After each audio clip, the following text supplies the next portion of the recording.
Hey guys, there's a really cool company called Gamebox Monthly that I'm kind of obsessed with. They send you like indie tabletop games sent to your door every month, like tabletop games like, Cards Against Humanity or other things like that, like things that you can actually interact with other people, humans. I really love it. And it's a really cool way to discover new games together with the people that you love or kind of remotely like, and kind of engaging your real social network, because you did have one before Facebook. So please go to gameboxmonthly.com and rediscover social. Krista! Hey, are you okay? Yeah, I'm fine. Really? Because you seem a little... I said I'm fine. Okay, well, we all love you, so if you need to talk, we're... She's fine.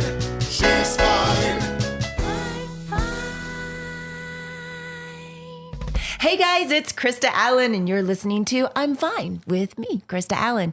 Guys, this is really exciting because for the very first time, I am doing my own recording of my podcast. Usually I'm at Dragon Wagon Studios and Jake Lloyd, my producer, is doing it. So this is a whole new thing for me and I'm really excited, and hopefully I don't screw it all up.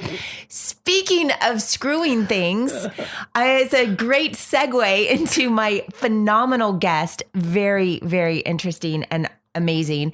Marcus London, who is a 16-year industry veteran in the adult entertainment world. Exactly. And 9 times AVN award. Well, it's AVN, XBiz, and Night Moves. So there are 3 different kind of award shows that I've won different awards for. So yeah, he is a director for Penthouse, Adam and Eve, Wicked Pictures.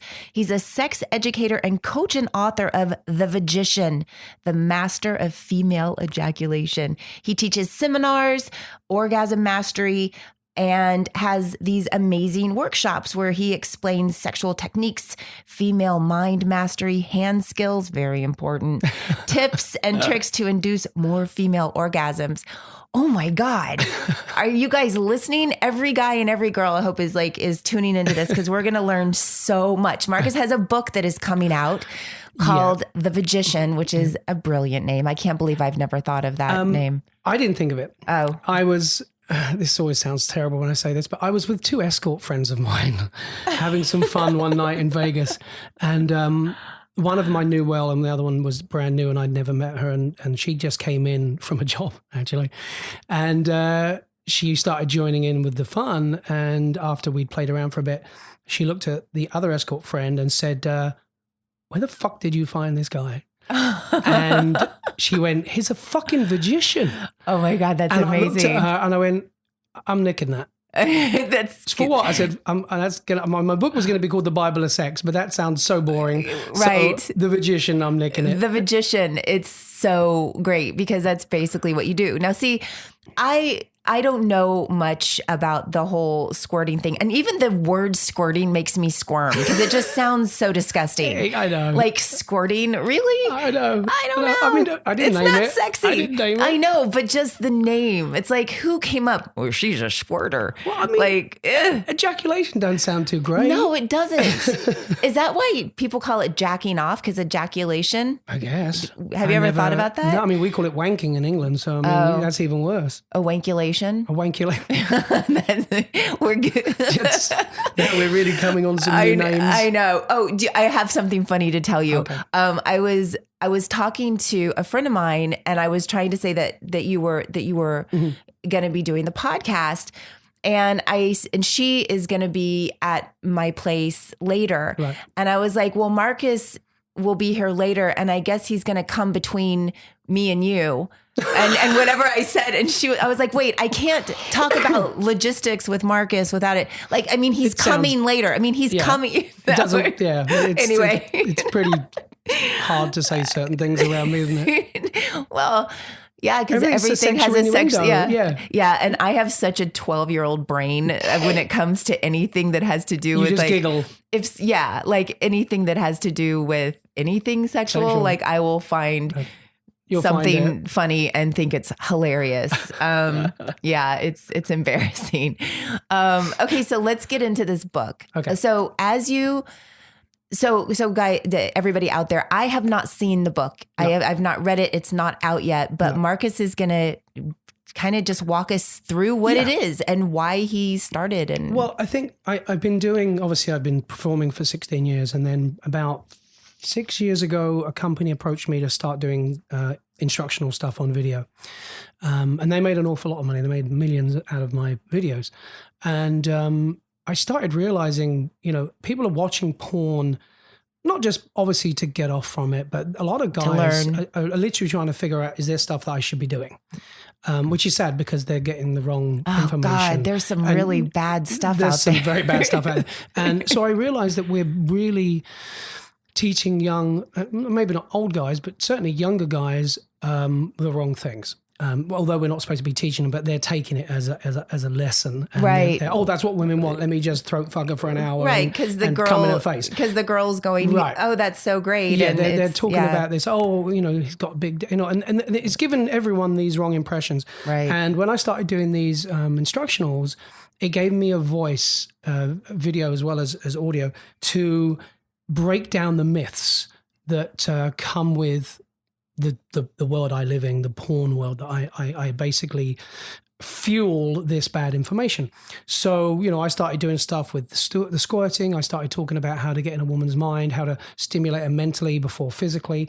And, on the backside, after 6 years of doing it, I realized I was giving away so much to a company that was making a lot of money from me, that was mainstream. They weren't an adult company. You weren't getting anything from it? Well, I was making a lot of money a day. Okay. I mean, don't get me wrong, I was making thousands and thousands a week.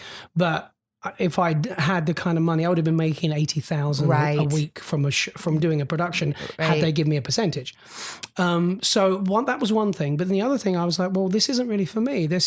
And they were always trying to, how can I put it? Sensationalize what I was talking about, trying to give it a fancy name, trying to milk how much that I was telling them. And I'm like, not being funny, there isn't that much to know. There is very specific things to know. Once you know them, it's now just down to practice makes perfect. But they wanted all these crazy things to make it really special and really wild. And I got kind of fed up with coming up with these just not even bogus. The techniques I was telling him, they do work, but I was fluffing it up. Right. So I decided, and I've read sex books and I've read all the joy of sex and all good, but there's a lot of fluff, a lot of crap, and not a lot of information. You read like 300 pages and then last page you get the information and it's not really that much. Right. So when I was quiet and I wasn't working a lot, I started writing the book.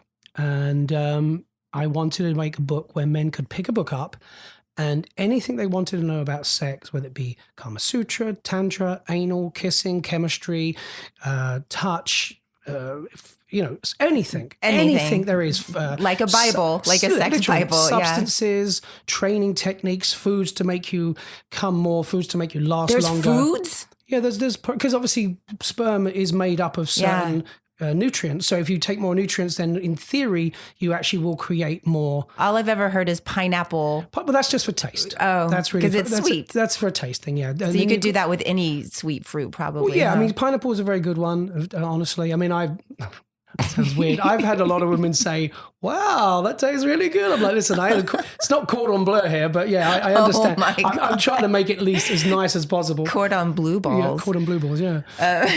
So anyway, I started writing the book and, I spent about 5 months doing it. There's about 39, 36, 37 chapters, but they're not big chapters because they don't need to be. Right. It's to the point. It's information, exactly what you need from the moment you start reading to the moment you get to the end of the page.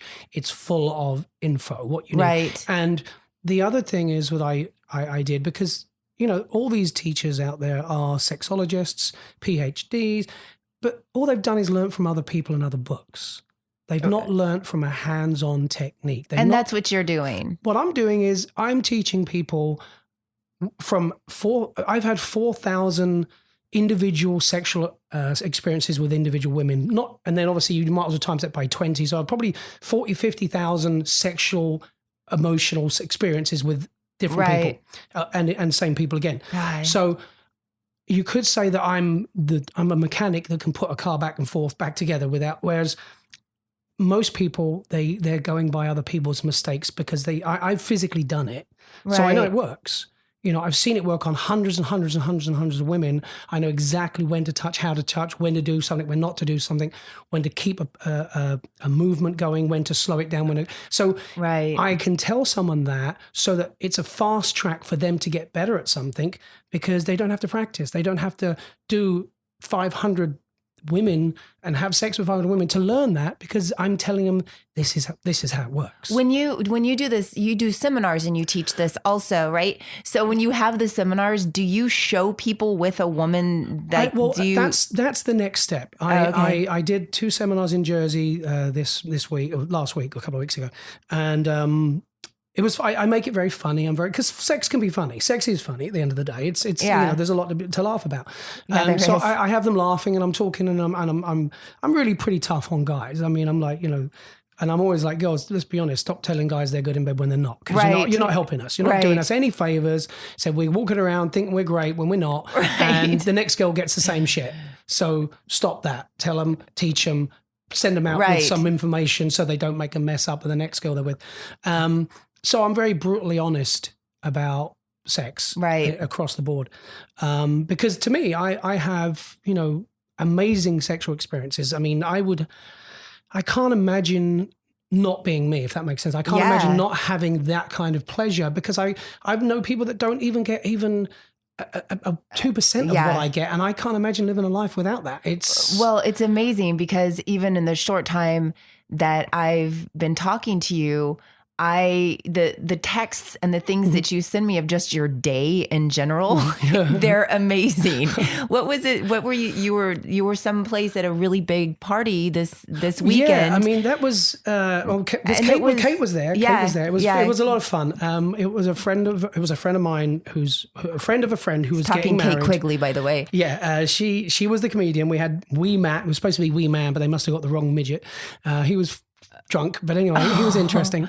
Wee Matt instead of Wee Man. Oh, that's really funny. They got the wrong guy. My god, whatever. So and she didn't even have a mic, so it was really bad. And I had to scream because I was the ringmaster. I was dressed in it was like a beautiful mansion at the MGM, and it was all done up like a Bedouin, like the Sultan of Brunei's private suite, and it was a full-on event. Oh yeah, we're talking full-on live sex shows. We're talking comedians. We're talking full-on, literally Circus du Soleil actors all dressed up doing these crazy, acrobatic And when stuff. they decided, they were like, Marcus, we need you to do this because you are the man for this job. I've done, I believe it or not, I won't say the names, but I've done some very high-profile Hollywood actors like this, and brought in and done some live shows.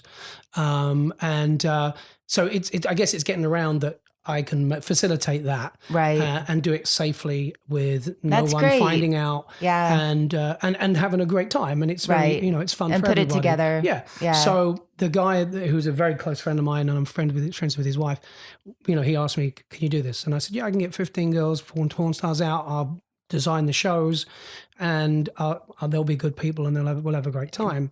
And that's what we did. Yeah. And as I said, I was the ringmaster. I introduced each girl like an MBA, as they come on, and hailing from blah blah, 5'2", a body like a comic strip hero, Right. She's squirter of the year. I was just trying to think whatever that was. This girl can get it wet and keep it wet, all that kind of stuff. It was quite funny. We had an amazing long distance squirter. Yeah, totally. We did that. We actually laid the guy down, and we had we had a snorkel and all that on him, wrapped him in cellophane, and just destroyed him. Oh my God. I've had her on my shoulder squirting all over him. Oh my God. Yeah, see, guys out there that are listening to this podcast, this is what Marcus does. This is what he does for a living. This is what he does. He just said he had a woman on his shoulder. We call it the fire. I call it the fire extinguisher. I just make it. I've done it with 2 girls on my shoulders, and I've just made them squirt. How? Okay. So that's the thing. Like, all right. So there are some people out there that are listening going, what is this squirting thing? But if you say that you never heard of it, you're lying, because if you watch any kind of adult anything stuff, at all, it's out there big time. I've always been fascinated with the whole concept, but then somebody was like, it's not real. It's just pee. And then I did a little research and I was like, oh, it's not. And then people say it is. And I don't know. But, it's, I guess, so you also have this watch. Yes. And the watch, allows you to gauge the breath, the breathing, the No, what it rhythm? is, it's a rhythm. Yes. So basically, every woman. Okay, so every woman has a G-spot. Believe it or not, guys, they do have one. You just have to start looking for it and stop being lazy. So everyone has a G-spot, and the G-spot, beneath the G-spot is a thing called a skein gland. And the skein gland, when a woman gets aroused or when you help her get aroused, that fills with a fluid. Now that fluid is comprised of about 6 or 7 different substances. I can't remember off the top of my head. I've got them written down. They're in my book, but I don't remember them off the top of my head. So when that is full of fluid and you stimulate the G-spot with the right amount of speed and force, that fluid releases in massive amounts. Right. Based upon the woman and based upon her hydration levels and how aroused she is and your technique. So that would be classed. That's called squirt. That's called squirting, basically. Yeah. So the watch, what it did was when I first got approached by this guy who actually works for the DoD, he makes missiles. He has parts on Mars on the lunar module. So this is how technical this guy is.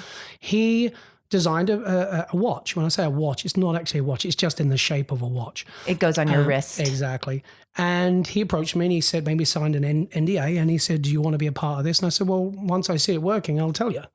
Because I'm not going to be doing something that I don't believe in. Right, because your name's on it. Right. Yeah. So at the time I was married to another porn star and we had her and another girlfriend and we went upstairs and he put electrodes all over my arms and he had me connected to a laptop with a special, I guess, an accelerometer chart.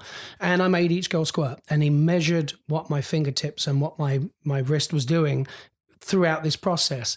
And he said, well, okay, well, you've actually gone off the chart. I can't read where you got to. He said, you went off at 14 Gs. It doesn't read beyond that. You was over that. He said, but I noticed the girls started squirting at around 6. So what we did was we set the chip in the watch to 6 Gs, a G-force of 6, so that when you use the watch and you're making this movement, you'll get the 2 red lights, which is your speed and force either side, and then you'll get maybe if you start getting a little bit faster, you'll get the amber and maybe a red, which means your speed is right but your force is not enough. And then when you get a green or both greens, then your speed and your force is exactly mimicking exactly what I'm doing, and that's exactly the moment when a woman will squirt. Really? It's like anything. It's scientific. It works, and that's the watch works every single time. Really? Mm-hmm. Where can people get this watch? It's on Amazon, believe it or not. It is? Yes. And it's called the G-Force? Marcus London G-Watch. London G-Watch. Guys out there, or women need to get this for their husbands or boyfriends. It's funny because I was having my hair cut. Or even women who have girlfriends and true. things. Yeah. I was having my hair cut one day and a woman, I guess she was the manageress, and she pulled me to one side as I was paying and she goes, "Are you that squirt guy?" Oh my And I'm God. like, "Can we go outside?" So we walked outside and I'm like, "How the fuck would you know who I am?" Because I expect it from a guy. Right. I just don't expect it from a woman. She goes, "Well, I bought your entire, your collection. sex videos." Yeah.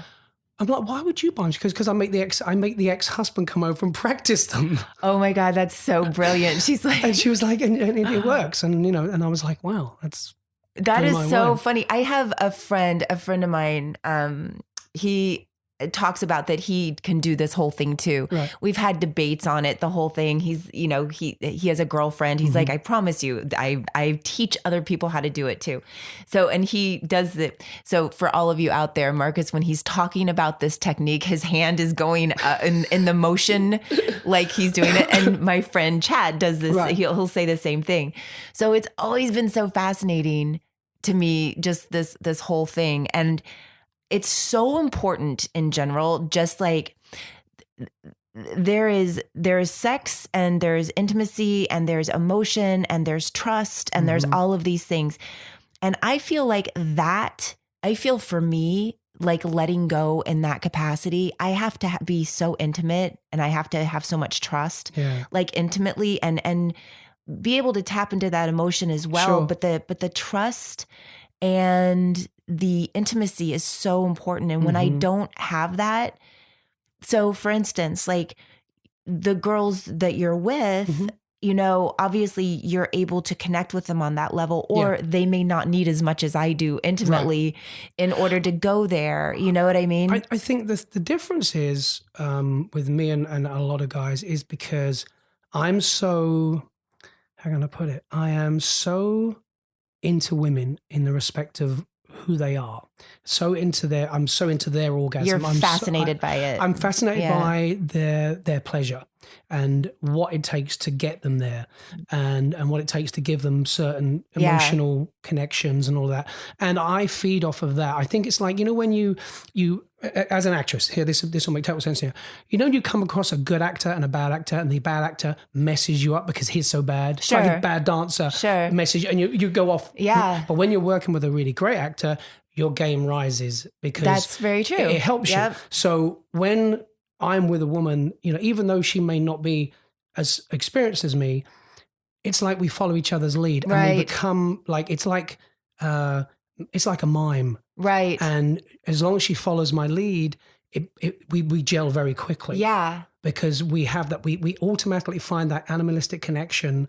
Obviously, if you're attracted, it helps. I mean, obviously, in my job, I have to find that with everyone. Right. But when I'm with someone personally, because I want to be there, right, because I am attracted to them, and obviously they're there because they're attracted to me, it's very easy for me to create that vibe. Very simple. It's very easy to tap into it because I just know.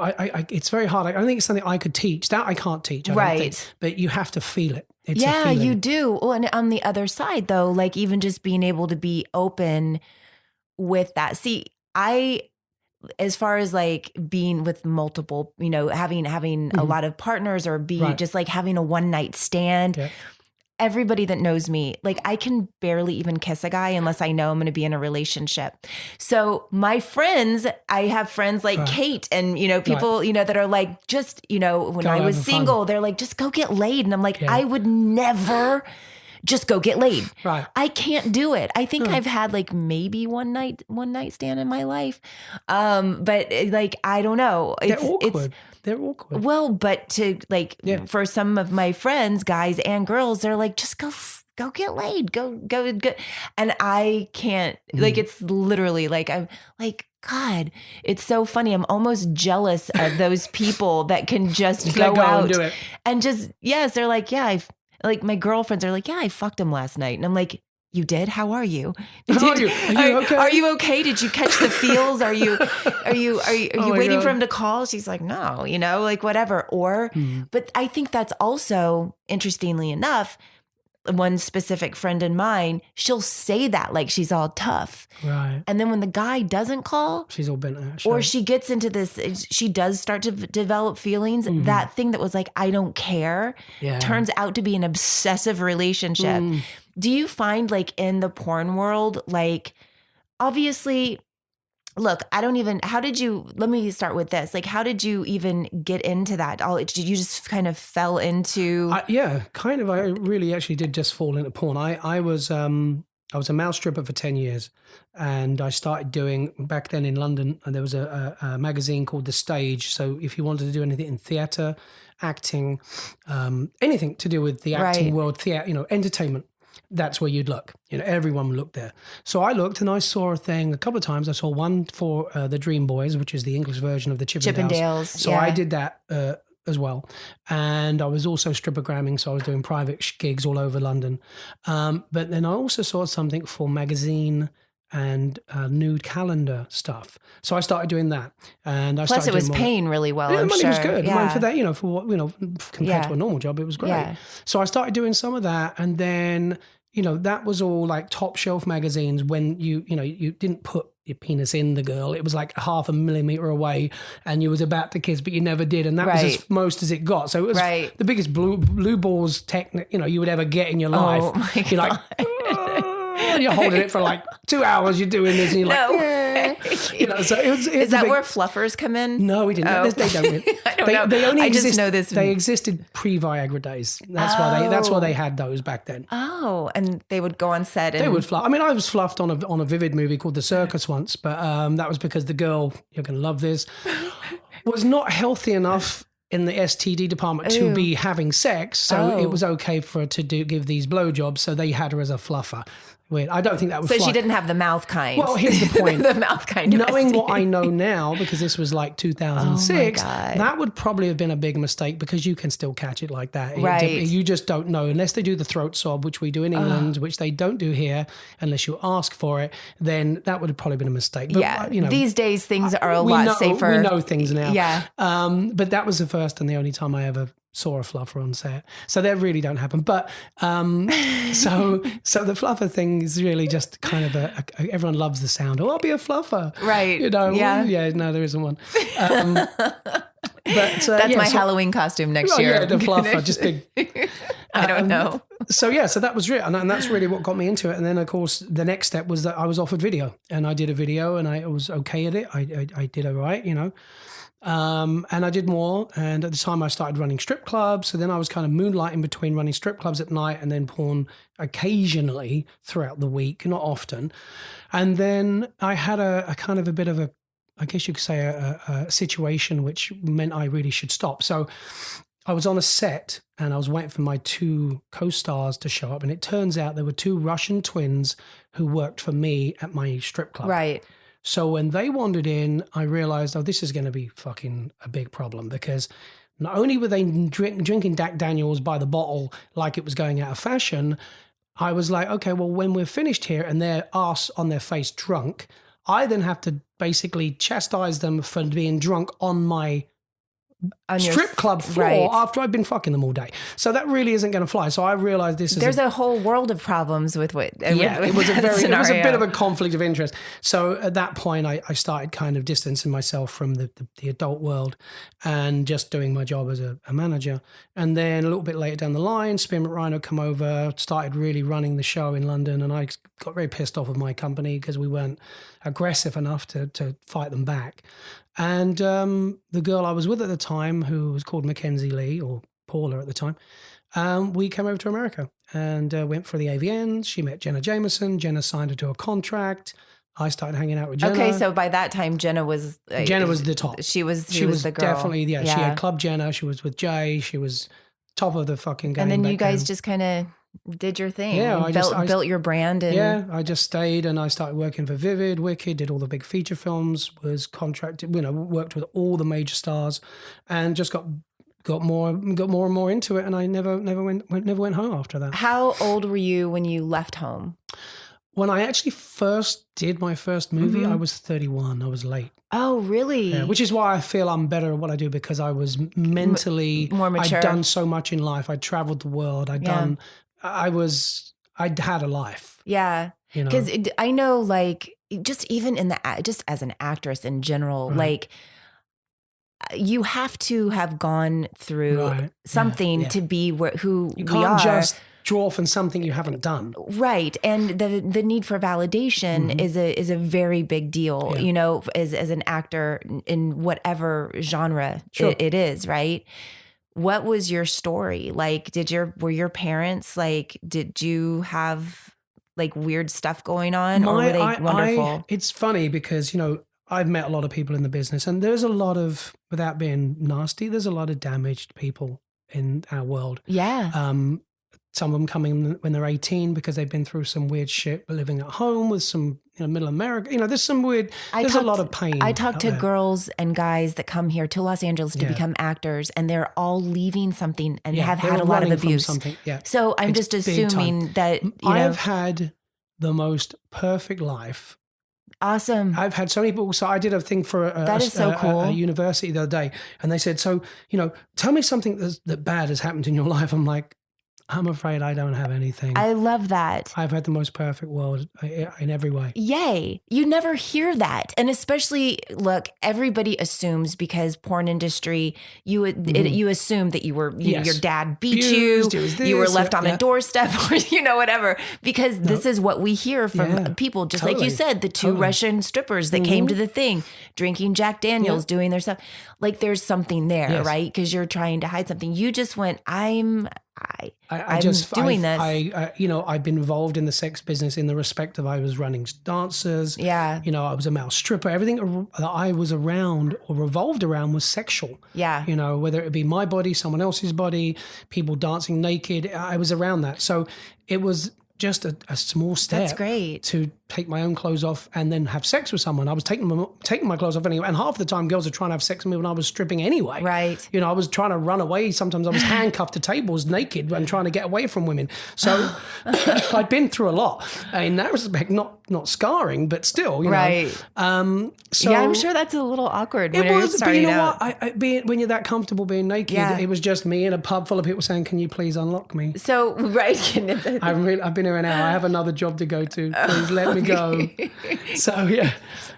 So really, it was just another step, and you know, I got used to it very quickly, and I had no problem with it. I have a good self-image. So. Yeah, well, and that's kind of unheard of from where you are. So, like the women that you have been with, have you noticed a lot of things with them, like a lot of issues and things that have gone on?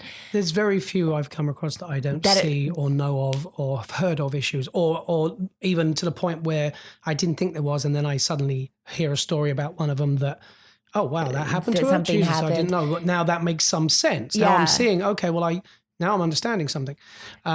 It's really rare to have someone that's fine. Right. The only few. That's the name of my podcast. Yeah, right. I'm and fine. Not everyone is fine. Yeah. But the few that are normally the older girls that have been around a while, that are in their late 30s, and they come in later. And they've just come in later because they wanted to enjoy sex. Oh. They wanted a better sexual experience in life because they weren't getting it. I have another friend. Her name's Kelly. She went into the porn biz for a little bit, and I don't think she's doing it anymore. But I think that was the same thing. I think she just kind of wanted to try something different. She was going through a divorce, and she just want to have some uncomplicated, fun, amazing sex, and I don't know how to make sex not complicated in my mind. So I think that's my problem. I don't know how to. I think it's like the difference between cooking a big meal and putting a meal in the microwave. You know, one takes a lot of work, and the other one is you just press a button and you do it. And I think it's just as simple as that. That's hilarious. I don't like microwaves. No, it's bad. I don't like them either. I hate them either. But sometimes you need a microwave meal because you ain't got time. That's really funny. So it's like sometimes I just need to get fucked because I just don't have time for this crazy, serious relationship. That is the best analogy. Oh my God. No, I definitely just can't go and just have sex. Right. I know this about me. Right. I know it as much as every single one of my girlfriends is always like I said, like when I'm single and they're like, just go get laid. And I'm like, have you met me? Like, seriously, I can't, I couldn't do it. So you say you can't get laid, but can you, so this is, and again, this is a different thing. I can't do it. Just go do it fast. Yeah. No, but could you, relax, fool around? No, and I don't mean hands down the pants. I mean, kiss someone and fool around. I feel like I would feel like we're in a relationship. Really? Yes. I'm sure everybody's like, oh my God. No, I feel like I couldn't. If I'm kissing somebody, it's because I have emotional. I already want to be with them. So now I'm going to analyze Krista. Yeah, I know. Please, yeah. So this is my turn. I think this is where my abandonment. Like, there's like all kinds of stuff that come up. So then, really, what you're saying is you pretty much could not have anything or even have any sexual feelings or even romantic feelings for anyone that you haven't met or known for at least a couple of months.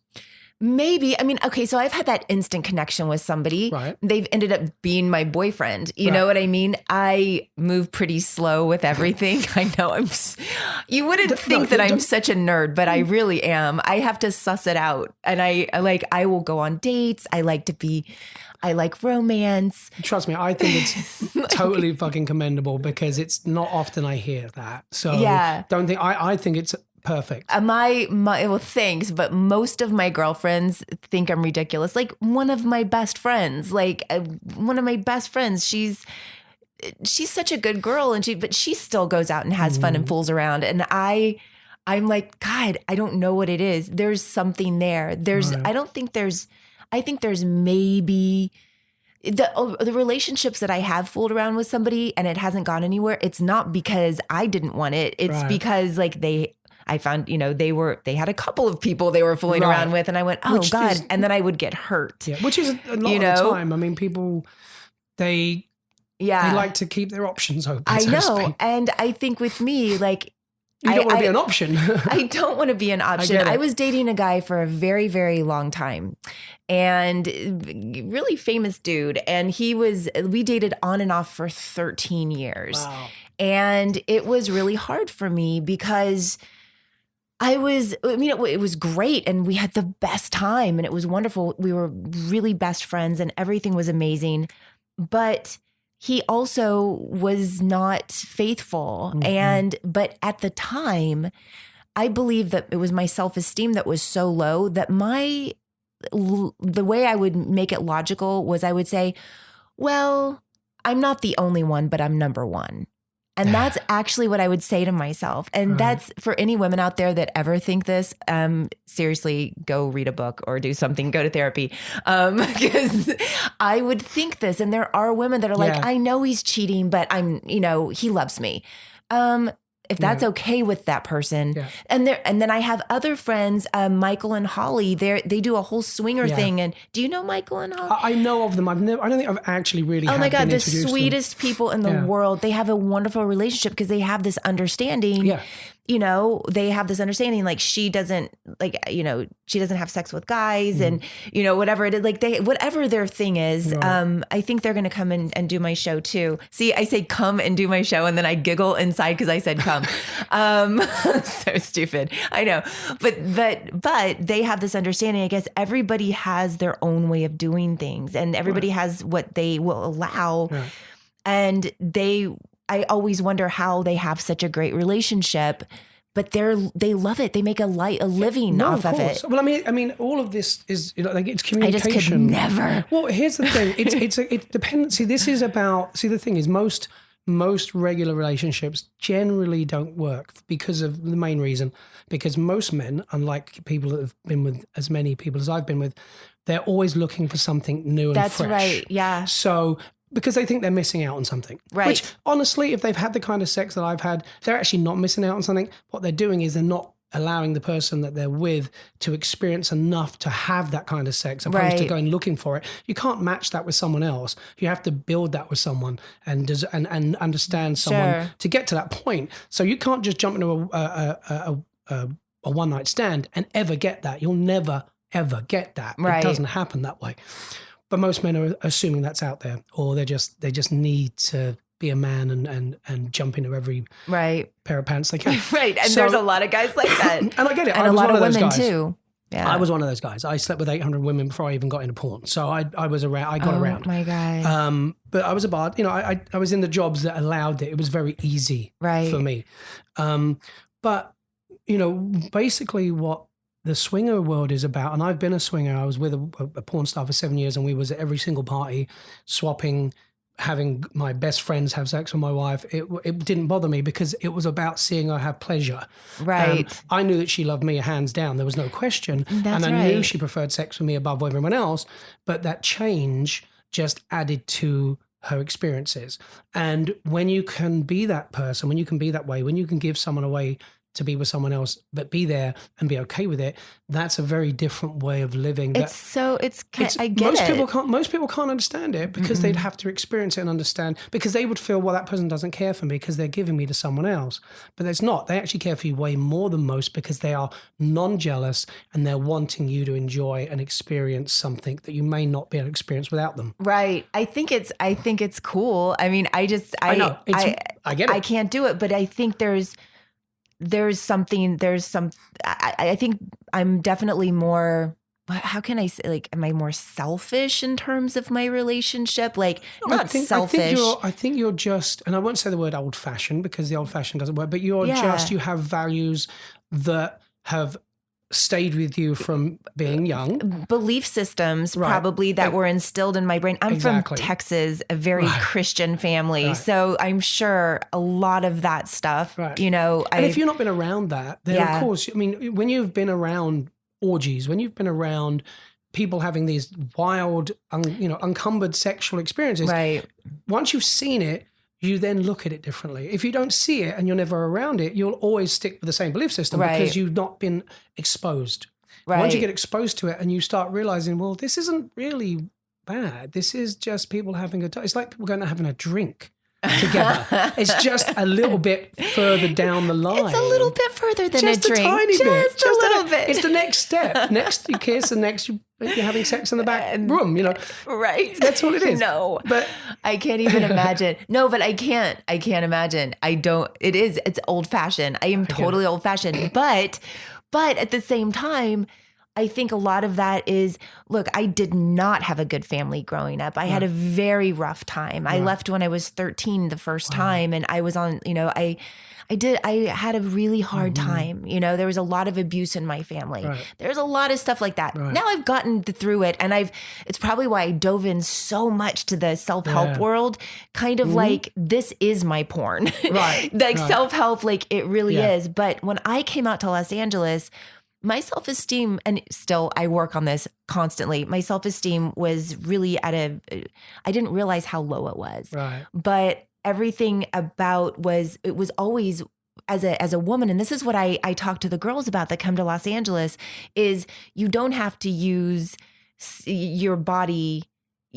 as sex, right. or like there, you have so much more inside of you as a woman, as a human being, than just your looks. Visual, yeah. And because I'm from Texas, there's it's a different culture there. Everything is about, it's very, I don't know, it's very, what's the word I'm looking for? Chauvinistic. Oh, right, yeah, of and course. extremely. and so women have a certain place. Right. And a lot of that is look good. There's a lot of trophy Oh, wives. yeah, There's a heard lot that. of this. Heard about So all of that definitely, I remember my dad one time, I was in a grocery store and he looked at a girl my age who had on Jordache jeans, and he was like, now that's what your ass should look like. And I remember thinking to myself, that was totally normal. And I was like, oh, that's what my ass should look like, and it was like these things that kind of went into my brain, and belief systems that were there definitely paved the way to my beginning part of Los Angeles. And then also relationships. But somewhere in there, I think I decided that whatever guy I was going to be with he's never going to leave, and he's going to be here. And there's a fear, probably more so than a belief, that somebody's going to take somebody away from me. So that's you know what I mean? That's probably on the deepest level of what I'm talking about, that I don't want to share because it's way too scary for me. I get it. I do get it. And again, maybe if I'd ever got into this business, maybe if I wasn't a male stripper, maybe I would have that kind of male jealousy thing going on, which I just don't have that. Right. Yet, and this is the funny thing, and this is the difference between my world and everyone else's world, is if I were, this is so stupid. If I came home and my wife was fucking someone on the couch, I would be more upset if she was sitting there holding hands with them than because that was breaking a rule. Because that's emotional. Now you're touching on something. Or if they were, just walking down the street holding hands in front public, but if she was fucking someone, it wouldn't bother me because I'm like, it's just she's having a good time. That's all right. But that's how my world is so different, because there's a rule as such, which is sex is play and fun, and emotion is for me. Right. So we just have a different belief system that is just flip-flopped. That's how Holly and Michael live their lives, and they are very, very happy. They're more in love. Of course. There's like maybe 10 couples that I go, you guys are amazing. They're one of them, in my life that I'm surrounded by. Right. But that's really funny because that's their thing too. And now, I would be jealous of any holding hands or fucking. Oh, either one. No, of course, honestly. But now this is the other thing. Through me getting older, and kind of, I'm not distancing myself from the business, but I know that my time is coming to an end. I've gone down enough to realize that, okay, I don't want what I want anymore. I'm not into jumping in a bed with just anyone anymore. It doesn't have the same feeling. You want somebody to grow old and disgusting with. I'm gonna try very hard not to become the disgusting part, but you can't help it. It's gonna happen. I will Harry carry myself before I get to that. But the point being is, yes, I want more than I did, and yes, I would be more jealous now than I was. Definitely 100 million percent. Well, you're in a different place because. Maybe it's because I'm aging and I don't feel that young, vibrant thing that I once felt, and I don't have that, everything's mine. Then Well, you've lived every single sexual experience you could possibly imagine. You've had relationships that have gone well. You've had successful relationships. You've had your heart broken. You've gone through, you know, it's you're at that place where the one thing that you haven't experienced yet is maybe what you're looking for now. Right. Yeah. I mean, and even if I've experienced it, I've tarnished it by bringing it into the world I was already lived in. It may have been that at one point, but then it opened up to become something else. Right. So, and you have to have somebody with you with what you're doing in your business that is as open as you are and that understands. That's regardless of if they're in the business or not. Sometimes that could almost make it even worse, probably, and harder. So it's very difficult for me to be in a regular relationship, especially if I'm still doing what I do, because then I feel bad because I'm having sex with someone else and not her. I mean, there was many things. I would always have sex with her before going to a job, and then as soon as I come back, I'd have sex with her again. It was constant. I had to have sex all the time, constantly. One, to make her feel good, and two, because I was doing a job. So it was like she had to come first, and Do you think that I was married to somebody very briefly, and he was a sex addict. Like he actually went to a place like a rehab for sex addiction. I think he had like 44 affairs in like a year. I know that's nothing compared to you, but that's still a lot for a regular guy. But I found out about it. Wow. I found out about it. A friend of mine came over to my house. He was my IT guy, and this guy was crazy jealous. And not the IT guy, the husband. Guy. Yeah.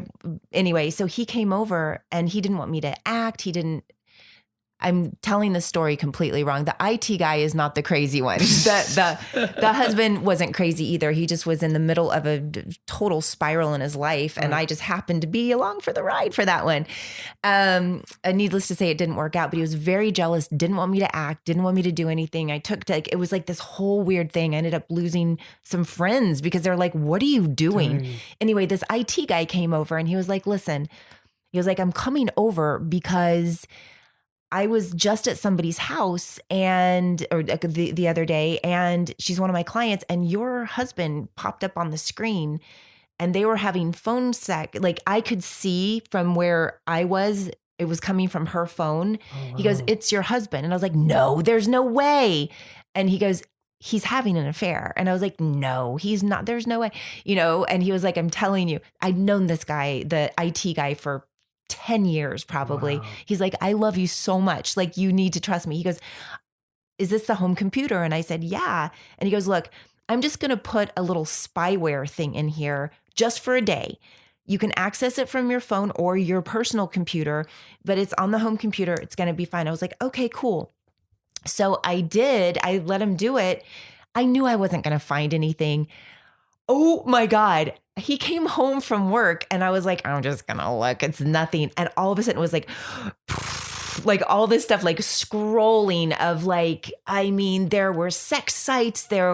He was talking, he was meeting up. He was on Craigslist. He was doing all of this stuff came up and I was like, everything flashed before my eyes. And I was like, oh my God, and it was like this moment where it was like out of a movie, and it was that kind of a weird thing. So there's those things that have happened too, where I'm like, oh my God, but there's a sex addiction. And so the point of that was that how he was a sex addict.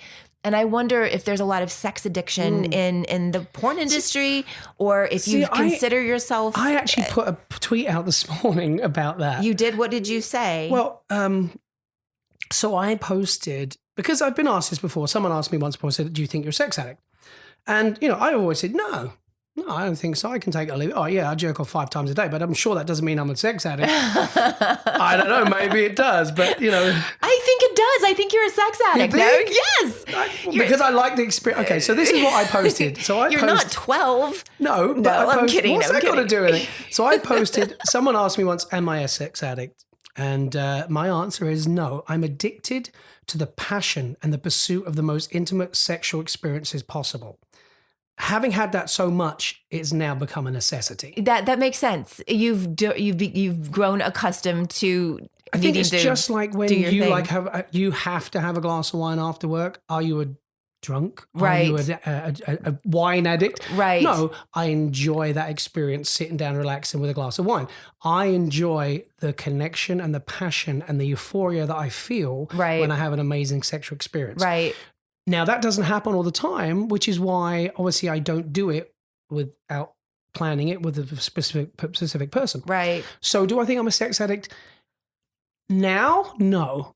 Then maybe. I think you have to have some kind of, look, in every addiction, like you mentioned the thing about a glass of wine. I know I'm going through a lot when that glass of wine becomes the bottle.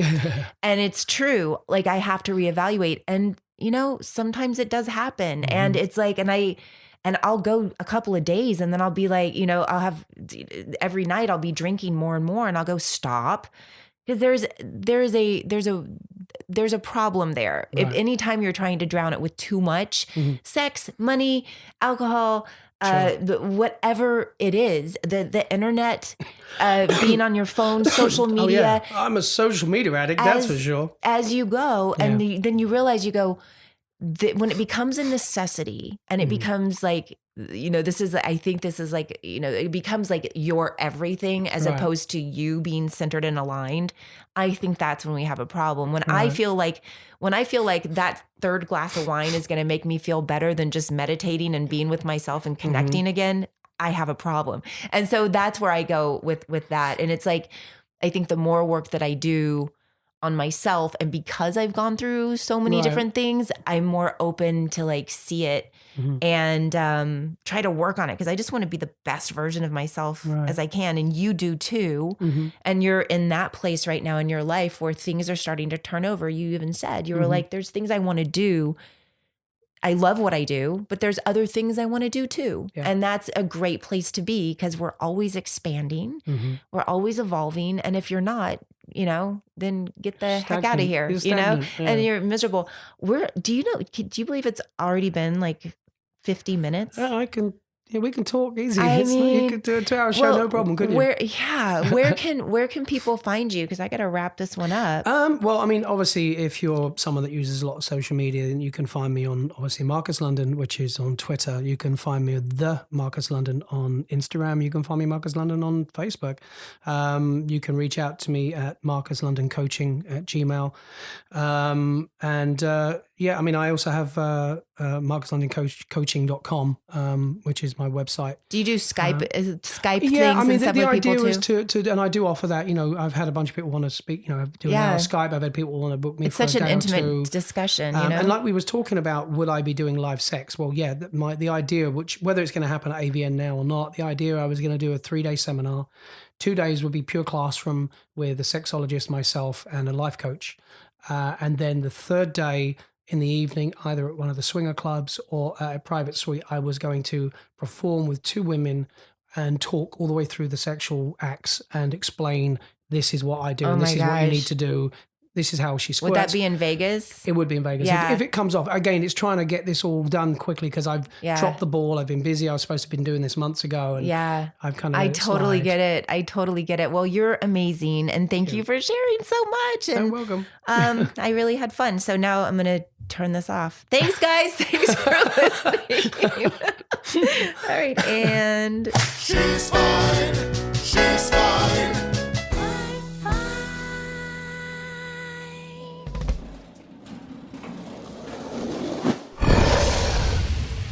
It's Dragon Wagon.